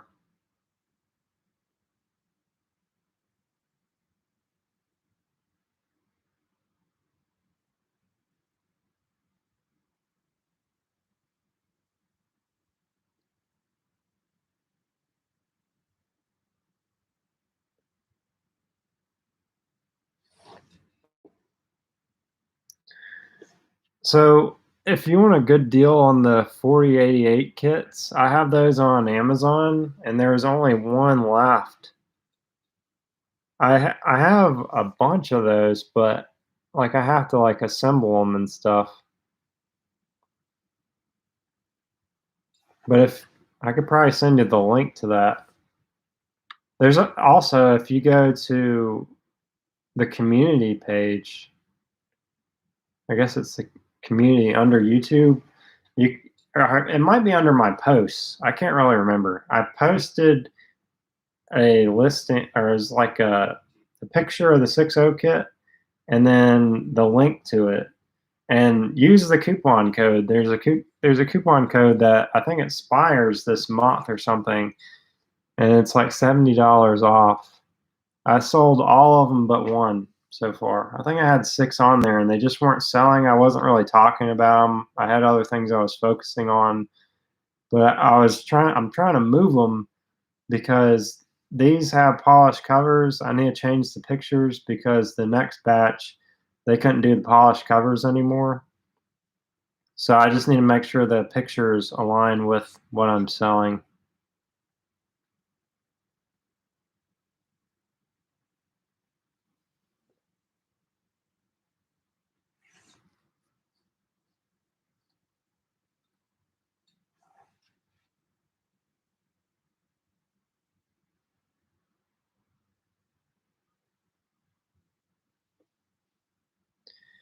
If you go with the 6064 HX40, that's going to have a much bigger exhaust wheel on it. I would do the GT35R because I think it would spool up a lot faster. You also have more options with the GT35R turbine housing sizes. You can go with a 0.63, 82, or a 1.06. I would probably do the 0.63, but I mean, if you rev it out really high, I would do a 0.82.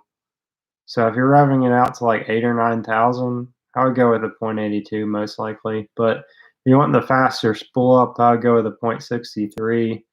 But it's also going to limit how much horsepower you can make. So you can probably still make about 600 horsepower out of that 35R though on a 0.63.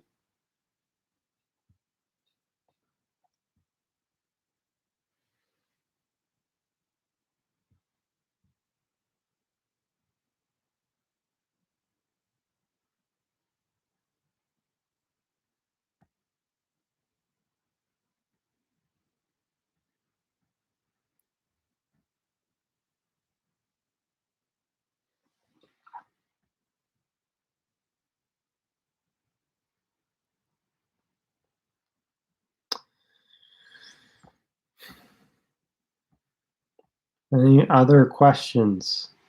And Philip Ross, if you can't find that link, I can send it to you real fast before I get off here. But like I was saying, that was the last one that was on there, and the promotion was, I think it ends this month sometime. Okay, I'll try and get that for you.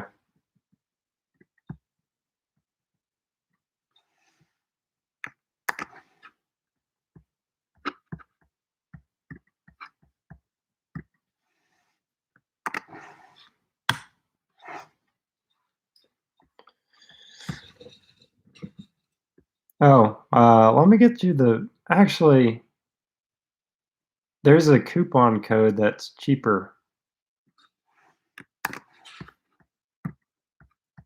This is the promotion code, but you probably want to use the coupon code because that's only 15% off. If you go to go to the listing, and then you should be able to clip the coupon on Amazon. It was like $70 off. I was trying to get them moving again because we used to sell them pretty well, and then somebody like had a similar product undercut on cost, and then now I was trying to get my sales moving again because I'm paying Amazon every month to store my inventory.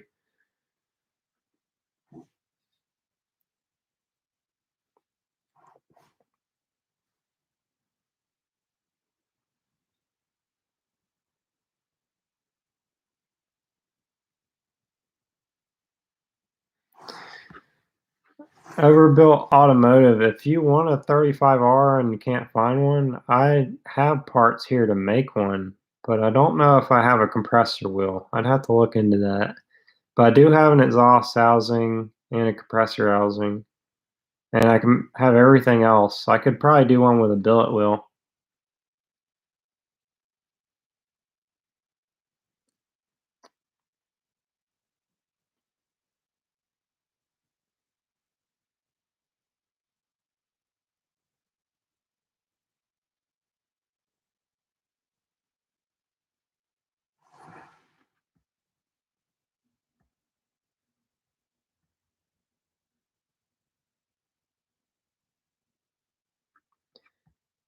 If you want to buy that turbo, we usually, well, I guess I may as well make it like a GTX one because I know I can definitely do that.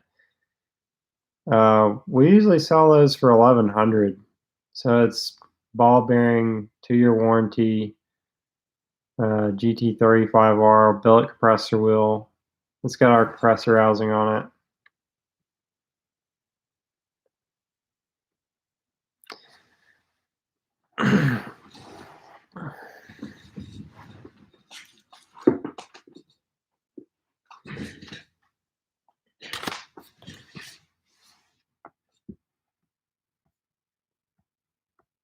Good night, baller.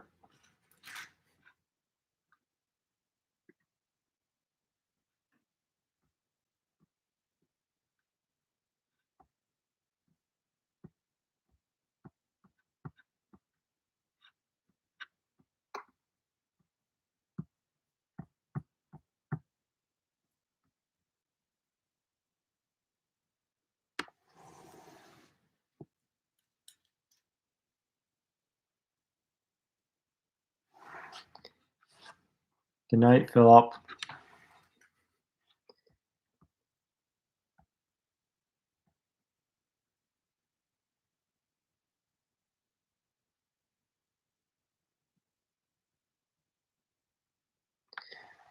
I don't know if there's any difference in the Wicked Wheel 2 versus the normal billet wheel. I think the Wicked Wheel 2 is a branded version of the same wheel. So I think it's basically like I could be selling a wheel and I could call it a different name, and then you could have another guy sell the same wheel and they just called it the Wicked Wheel 2 or Wicked Wheel or whatever. And I think that's the only difference because I think they come from the same manufacturer. It's not always the case, but it seems kind of often that that happens.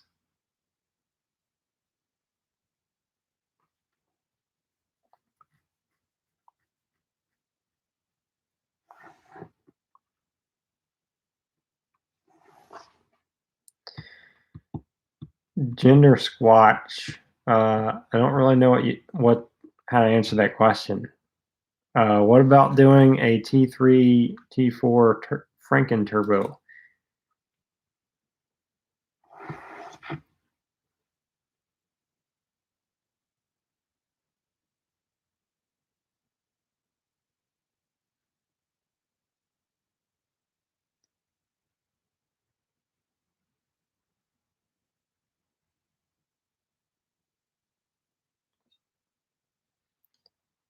I'm not really sure if the hub sizes are different. It's not something I really spend a lot of time following. 'Cause I always thought that stuff was the same or similar.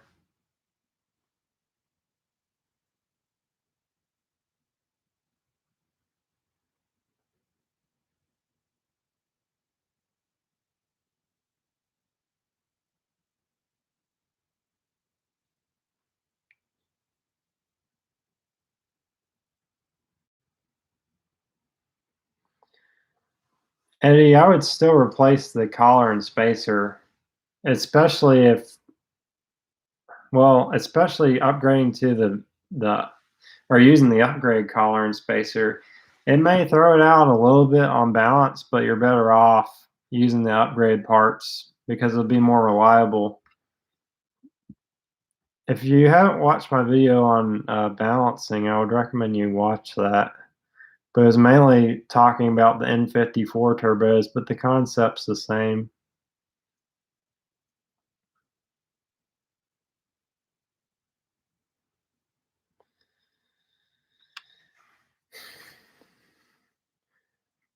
Yeah, so for the T3 versus T3, T4 turbo, I understand what you're saying, but are you asking me if I can build you one? If that's the case, I have a bunch of random parts for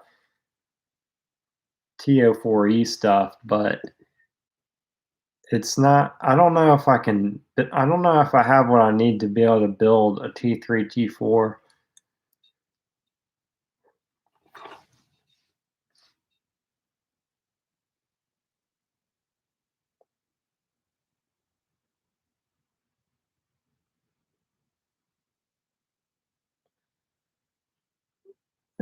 Eddie, you're still better off upgrading the collar and spacer. And the main reason why is because the factory one was so weak in those turbos. If you ever want to run up to 30-pound boost, you need to just go ahead and upgrade it. If you want us to rebalance the assembly, I can do that. It's not a big deal.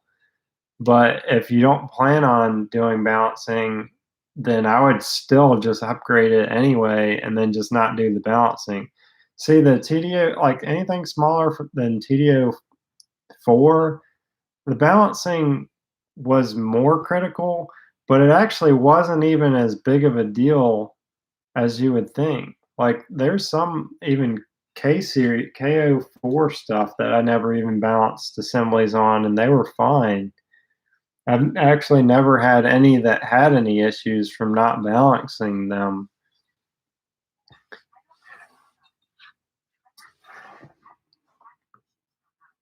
But the TO5 series definitely never had any problems with balancing.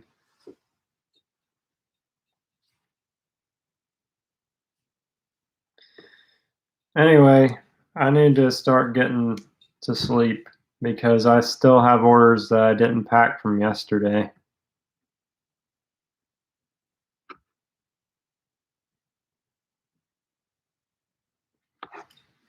It really just depends what motor you're putting that turbo on. Because if you're trying like the purpose of a T3, T4 turbo, it's supposed to be have a bigger compressor wheel, smaller turbine wheel to help it spool up. But things have changed so much since those types of turbos were made.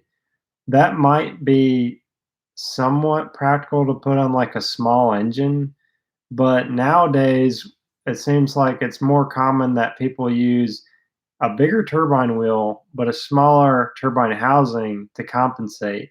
So if you have the same size compressor wheel and turbine that are actually a little bit larger, and then just use a smaller exhaust housing, then that's going to really help pick up spool.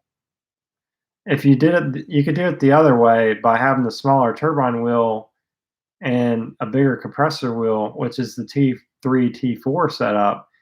But I think that's just kind of like an outdated design.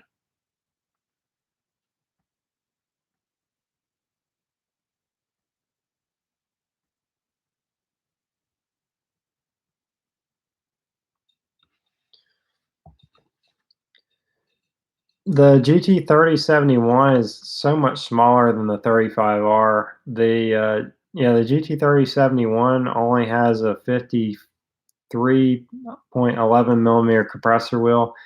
The GTX version is 54 millimeter. The 35R is 61.4. So it's a huge difference. Uh, Now the 3076 though, the GT 3076 is the bigger version. That's a 58 millimeter compressor wheel. And then the turbine is only 55 by 60 though. The 35R has a 62.35 by 68 millimeter turbine. So the 35R will definitely make more top end power. It'll definitely make more power altogether. Now you could go with a hybrid that's a GT3576 that has a 35R turbine, and then it has a GTX 3076 compressor wheel that's machined out to fit the 35R shaft. That would be the cross between a 35 and a 3076. That would be a good one to go with too. So it's basically it's got the 3076R compressor wheel, 35R turbine. So you have a faster spooling version of the 35R, but not as capable as much horsepower.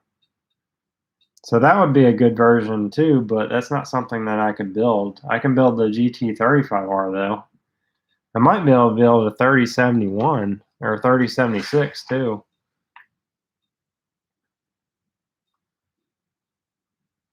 Machining compressor housings just varies. Some of them we do for like 150. Some of them I might do for 100. It just depends if I have it on CNC or not.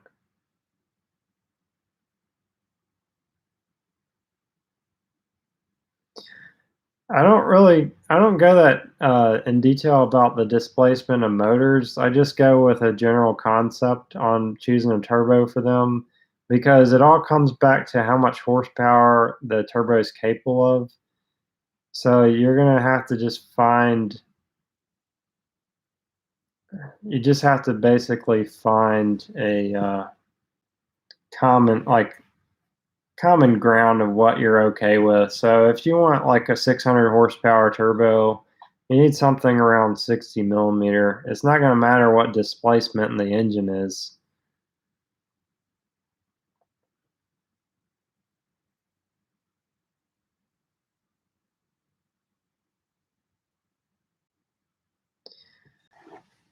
I don't really have a lot of experience with the G25s. I've only done, I think I may have T51R modded 2 of them, but I never really sat down, measured them out, checked them out, and looked at what they were. I just kind of did the job I was paid to do with those. So I don't really have much of an opinion on those.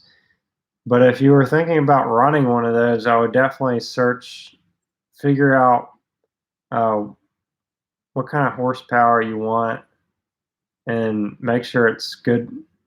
It's rated at what you're planning to do.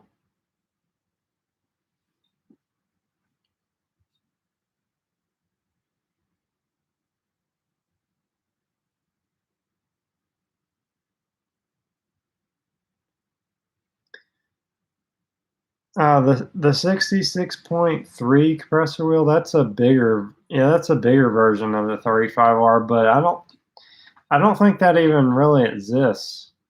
Like that's not a Garrett version. I mean, the normal version is well, the GTX version is 62.45, but you don't need anything that big if you're just trying to make 600 horsepower. It's kind of a waste of a bigger turbo if you put that on there because then you could just spool up faster on a smaller one. Yeah, the G25s just seem to be like the whole G series is really popular for some reason. I guess because they're ball bearing and it's a new thing, but I didn't really see anything that special about them. I would definitely probably research it more if you were interested in buying one though, because I don't know a lot about them.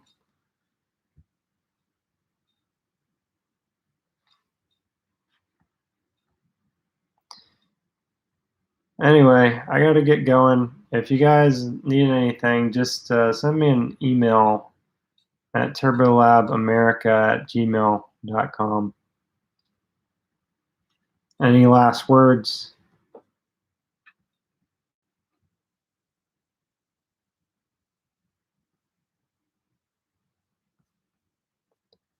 No problem. I really didn't plan on being on here this long, but it was interesting. You guys got some good stories. I've got some good ideas for some YouTube videos too. I'll be sure to entertain you guys. That'll be fun.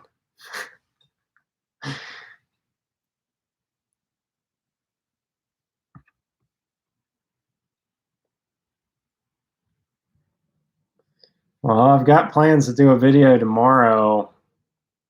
I'm kind of nervous about it, but and I also kind of need to manage my time well, but I've been thinking about doing this for a while.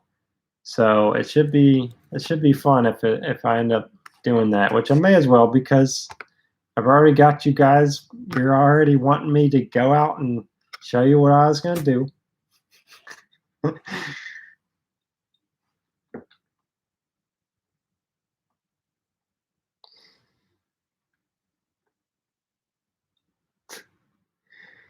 Anyway, I'm going to get off here. Good night. I'll send you the link to that real fast.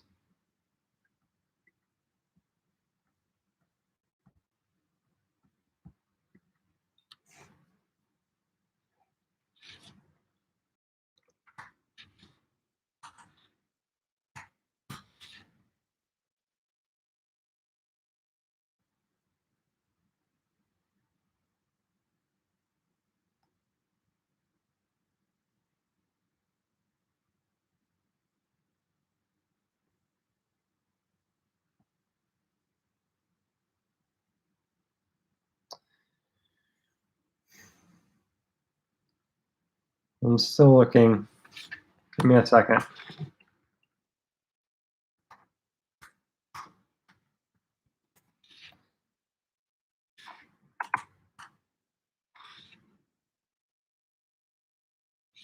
I'm looking under 6.0, but I'm not finding it for some reason. Oh, I need to show all. These are the videos that I would recommend watching. Is how to fix sticky veins on a 6.0. Maybe I can copy this real fast.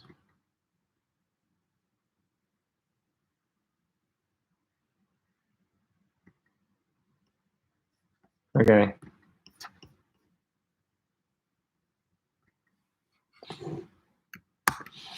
I recommend watching that. And the compressor housing that you get will have all these links on the paper in it. I'm trying to make sure that this is what you're asking for. Oh. What video are you asking for? Are you asking for the one that shows the difference in the 6.0 turbos?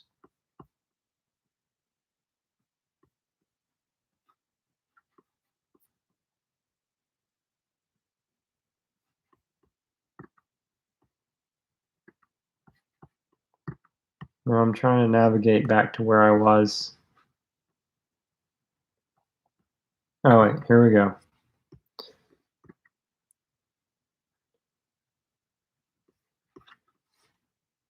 I'm just gonna go ahead and paste them here. It's easier.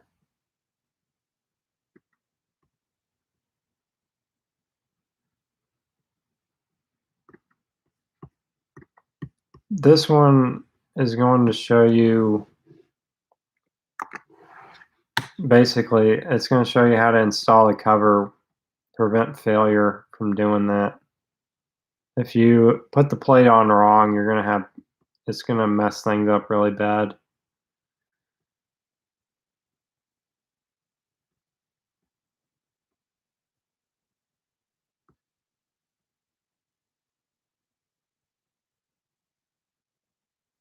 Oh, here it is.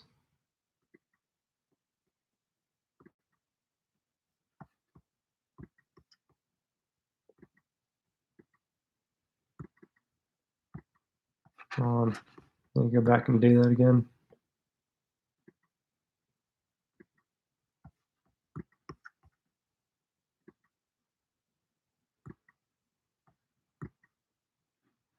Oh, there we go.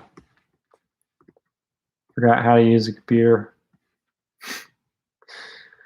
That one is going to show you how to. No, that one's going to show you the differences in the veins. That's everything you need to know, I think. I have one that shows a turbo if it's not rebuildable, what to look for.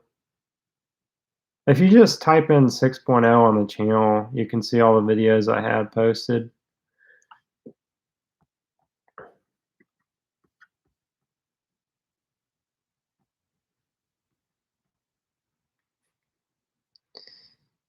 Anyway, I'm gonna get going. If you need anything, just send an email.